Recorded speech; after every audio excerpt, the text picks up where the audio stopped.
சட்டவிரோத பண பரிவர்த்தனையில் ஈடுபட்டதாக அமலாக்கத்துறை பதிவு செய்த வழக்கில் திமுக எம்பி ஆர் ராசா நேரில் ஆஜராகியுள்ளார். சென்னை உயர்நீதிமன்ற வளாகத்தில் உள்ள சிபிஐ சிறப்பு நீதிமன்றத்தில் ஆர் ராசா ஆஜராகியிருக்கிறார். அண்மை செய்தியாக நாம் பார்த்துக் கொண்டிருக்கிறோம். நீலகிரி எம்பி ஆர் ராசா வருமானத்திற்கு அதிகமாக சொத்துக்களை குவித்துள்ளதாக குற்றம் சாட்டி கடந்த 2015ஆம் ஆண்டு சிபிஐ வழக்கு பதிவு செய்திருந்த நிலையில் இந்த வழக்கு தொடர்பாக சட்டவிரோத பண பரிமாற்ற தடை சட்டத்தின் கீழ் அமலாக்கத்துறையும் வழக்கு பதிவு செய்தது. இந்த விவகாரம் தொடர்பாக தற்பொழுது ஆர் ராசா அவர்கள் நேரில் ஆஜராகியிருக்கிறார்.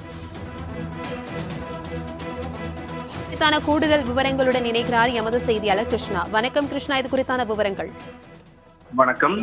சட்டவிரோத பண பரிவர்த்தனையில் ஈடுபட்டதாக அமலாக்கத்துறை பதிவு செய்த வழக்கில் திமுக எம்பியுமான ஆர் ராசா தற்போது சென்னை சிறப்பு நீதிமன்றத்தில் இன்று நேரில் ஆஜராகியிருக்கிறார். திமுகவை சேர்ந்த முன்னாள் மத்திய அமைச்சரும் நீலகிரி மக்களவை தொகுதி உறுப்பினராக உள்ள ஆர் ராசா வருமானத்திற்கு அதிகமாக சொத்துக்களை குவித்துள்ளதாக குற்றம் சாட்டப்பட்டு கடந்த 2015ஆம் ஆண்டில் சிபிஐ வழக்கு பதிவு செய்தது. கடந்த 2022ஆம் ஆண்டு சென்னை எம்பி மற்றும் எம்எல்ஏக்கள் மீதான வழக்குகளை விசாரிக்கும் சிறப்பு நீதிமன்றத்தில் சிபிஐ குற்றப்பத்திரிகை தாக்கல் செய்தது. அதில் குற்றம் சாட்டப்பட்ட காலத்தில் வருமானத்தை விட 579% அதிகமாக 5,53 லட்சம் ரூபாய் அளவிற்கு சொத்துக்களை குவித்துள்ளதாக சிபிஐ குற்றம் சாட்டப்பட்டிருந்தது.